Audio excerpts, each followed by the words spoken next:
Hello everybody, my name is Claire. Welcome to my channel. Today I'm going to talk to you about soul retrieval. I'm going to talk about soul loss, how we can lose parts of ourself along the way, and how we can reclaim these fragmented parts of the self.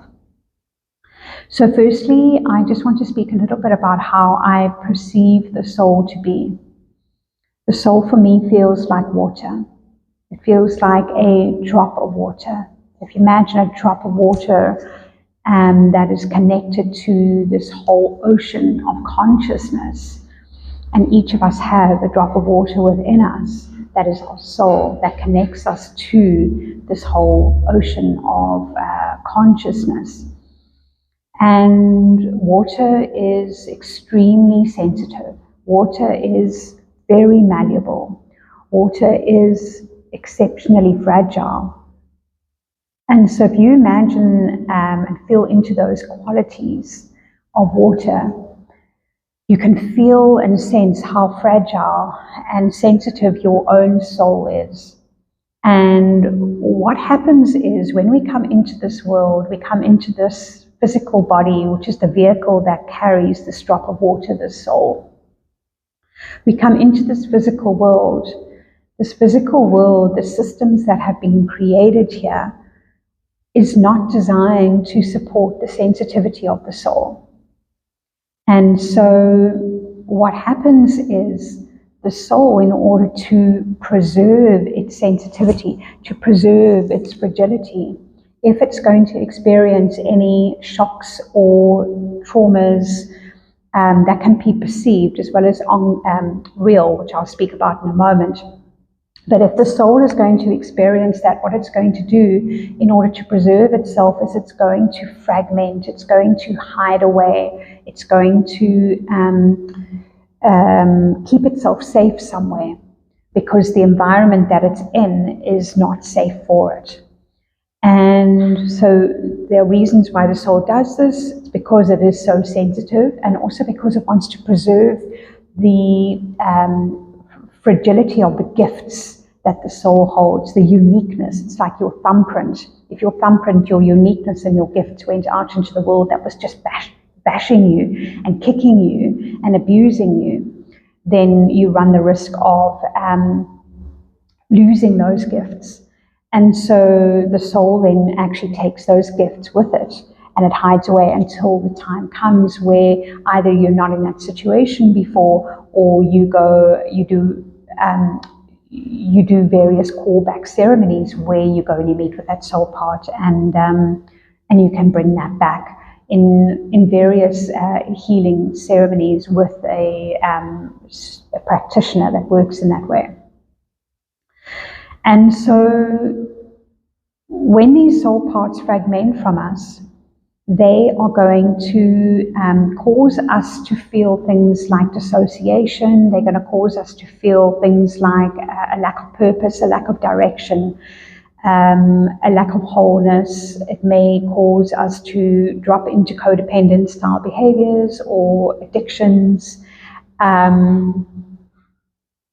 Certain ongoing illnesses can be the result of soul loss as well. And one of the big things is that we are not going to experiencing, it's really a sense of soulfulness in our life.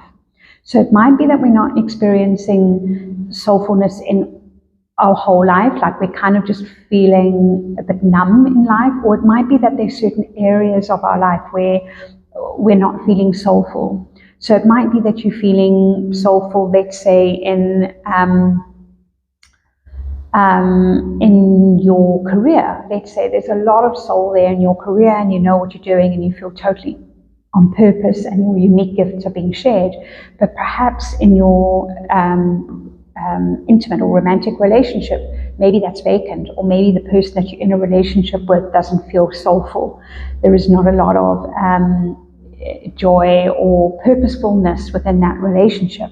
And that can start to give you a clue of where you may have experienced soul loss in the past. So if it's using the relationship example, if it's specifically with relationships, then you would go use that as a portal to go in to find, or where in the past did this start to create this behavior for me? What happened to me in the past? And so I'll give an example now of a client that I worked with quite a while ago, about 2 years ago, 2.5 years ago. She was finding it really hard to find a love partner. And she felt very on purpose in all other areas of her life except this part.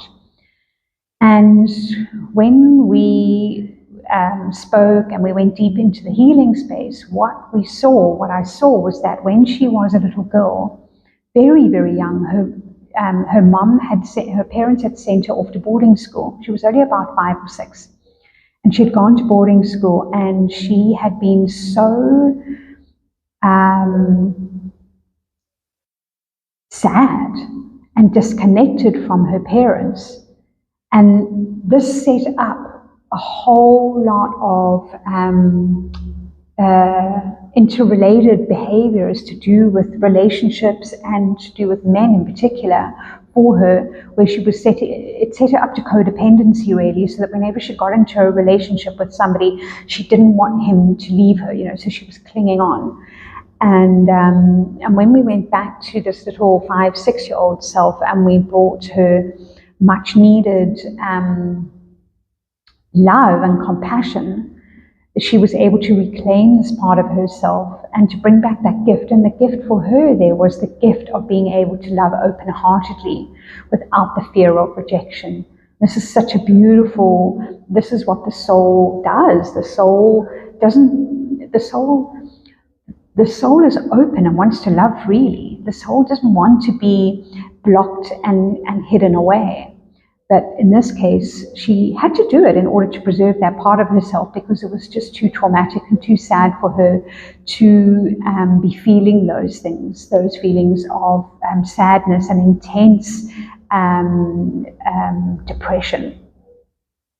And so what happened with her is that when the soul part was brought back to her, within 2 months, and this woman had been single for a long time, and if she hadn't been single, she had been in on and off relationships with men that were codependent. Within 2 months, she met a man, and she's still with him to this day, and she calls him her life partner. And so what happens when we go and we find these parts of ourselves that have fragmented from us is, it's for me, it's always 5 things that you need to bring to that space. And the 5 things are love. So it's love, it's compassion, it's being a holy witness, it's listening, and it's forgiveness. Okay? So all those 5 things are things that we're going to give to ourselves, but when we go to the soul part, and they normally show up as inner child parts, but not necessarily. It can be, I'll talk about that in a moment, what it could be, but let's say it's an inner child. Like a younger 6-year-old child. In that case, if we talk about the case study I was just speaking of, then you would want to also be listening to the story of the mother and the father, and maybe even their parents and their parents' parents and their parents' parents' parents, right? Because nothing ever starts with you. There is always a story behind that. And so it could be that, and I'll give another example of somebody I did a healing with who was going through certain emotions in her life that she couldn't justify. There were certain things that she was experiencing, certain senses of grief and loss, but when she looked at her life, there was nothing for her to be grieving. There was nothing for her to feel a sense of loss over. And so we went into that emotion to look at, where did this come from, and like, what's going on here. And what had happened for her was that when I did the journey, I went in and I went back to the womb. So it might not be like in a child 5, 6-year-old. It might even have started in the womb for you, where she came into the womb, and what had transpired was that her mother had had a miscarriage, she had had a stillborn, and she had also had a child die at age 2 years old. And when this client of mine came into the womb, because her mother had experienced so much trauma before, to do with being pregnant and babies, she did not want to acknowledge the life of this embryo, this baby inside of her, until her baby had been born and was given to her and she was healthy. And so what happened for my client is that there was a complete disconnection. So she was sitting in the womb in this void, in this abyss of darkness with no connection to anything. She'd left her original home and she hadn't quite come into this home, so she was in between. And that set up a whole pattern of behavior of various ways of relating in the world. But one thing that was coming up for her recently was that she was being triggered into this deep sense of loss that wasn't justified in what was going on in her life. And so when we went back to work with that embryo self and that part of her that needed to be held, basically, that's what that part of her needed, because her soul parts, or what you really want to be doing is just give that soul part what it was that they were lacking at the time. And it's souls are very sensitive. Sensitive, but they're also very simple. So the soul is going to just more than likely need something very simple, like to be held, to be listened to be loved. So we gave that to her, but not only to her. Then had to give that to her mother and look at the mother's story of what had gone on for her. And then also the grandmother, because the grandmother, and I don't remember all the details now, but I know the grandmother had also, I think the mother's mother had actually died when the mother was very young. Anyway, so you go back and you go back and you go back, so it becomes like a ancestral pilgrimage of listening, witnessing, because by listening and witnessing heals. So there's nothing actually ready to fix. We don't go back and go, you're broken, I need to fix you. No. We listen and we let the emotion, they let the emotion out. Emotion is water, emotion, energy in motion. Water connects us to our soul. So when we hold the space for either your own soul part or the ancestors to really be heard, their stories need to be heard. Your story needs to be heard. This purifies, okay? Because the soul part won't want to come, you don't want to bring a soul part back into you if it's still carrying the hurt and the wound and the trauma. But the hurt and the wound and the trauma will be released through the tears, through the river, okay? And we want the river to flow, the soul. We want the soul to flow. We want the river to flow. We don't want the water, the soul, to be like ice and stuck and frozen. And we also don't want the water, the soul, to be up in the clouds and ethereal and lost, okay? So again, coming back to water being very malleable, it's going to freeze off. It's going to escape. How do you want it to be? You want it to flow. So feel the emotions. Hold the space for the ancestors to feel the emotions and forgive. Find it in your heart if you can. Maybe not too quickly, because I think we run the risk of spiritual bypassing where, okay, quickly, I can forgive. But actually you need to listen first. We need to sit with that for a while. We need to maybe be in the muck for a little bit of time before we can get naturally into a place of compassion, into a place of forgiveness, and maybe even forgiveness towards ourselves as well for things that we may have done to other people. Because if those things were done to us and we had soul parts fragment from us, we will be perpetrating against other people as well because of that.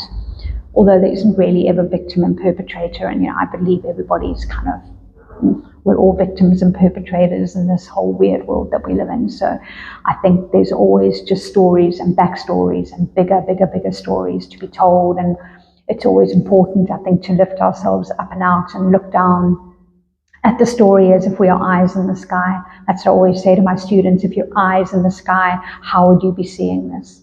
How would you be seeing this? Who else is involved? It never starts with you, okay? And so you go back and you find these soul parts, and then you ask them, once you've given them the chance, given them those 5 things, and maybe there's been ancestral things, maybe there's been a need to forgive ex-partners, that's another big thing that comes up in soul loss, is that we can lose a part of our soul to a partner, an ex-partner, parent, children as well. You find this a lot where a parent, like the child, is still holding on to soul parts of the parent and vice versa, and this sets up codependent patterns of behavior. So when you go in and you bring these 5 things to all involved in the story, you then ask that part of yourself, are you now ready to return to me? Are you ready to return to me? If it says no, then you keep working with it, and you just keep visiting it and connecting and talking, writing letters to it, whatever calls to you to create that really strong relationship between yourself and that younger part of you, bringing the emotion in.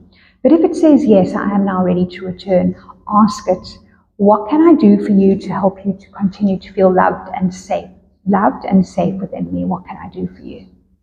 And again, coming back to that kind of concept of the soul is very simple. So, it may be that it wants you to take more time out for yourself.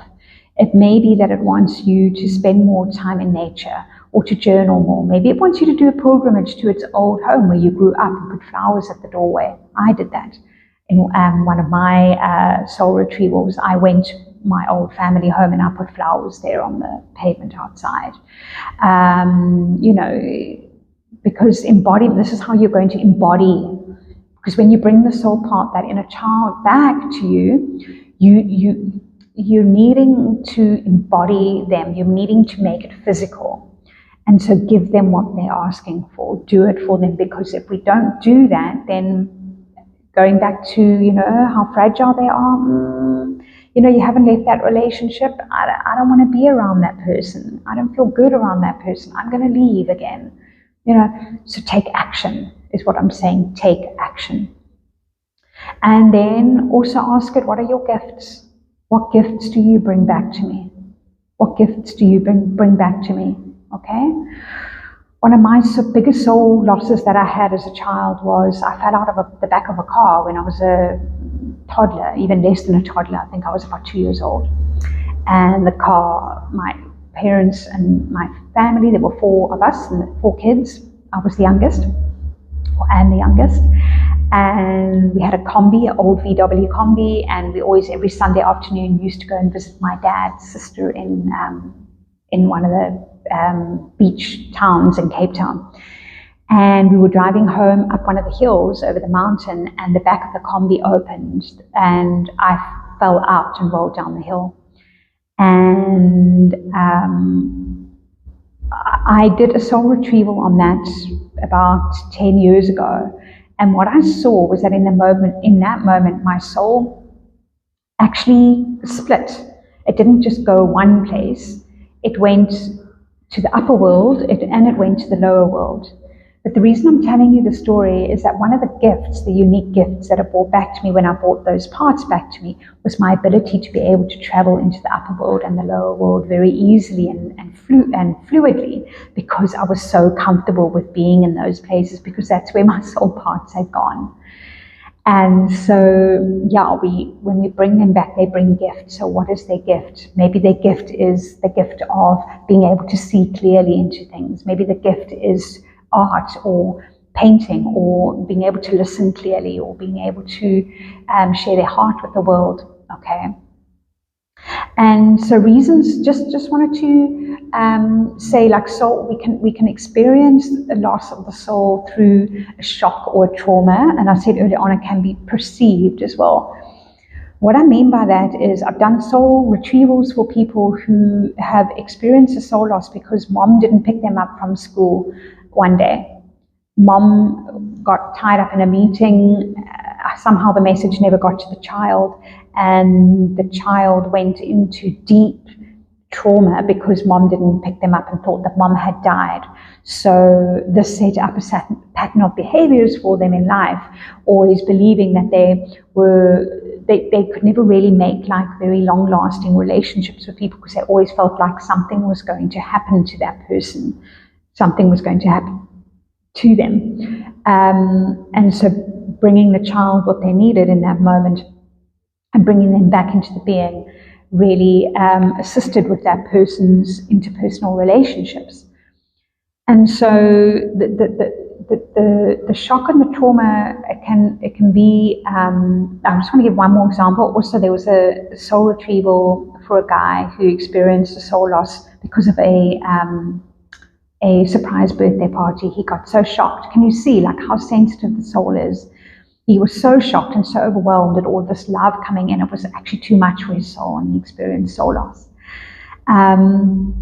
So yeah, shock traumas, but any kind of like ongoing kind of set of circumstances, if you've been born into a family that just is out of alignment with the values of your soul and what your soul really desires to be, that can cause soul loss as well, of course, because then you're forcing your soul, or your family, or your culture, your society, your religion is forcing your soul to show up in a way that is not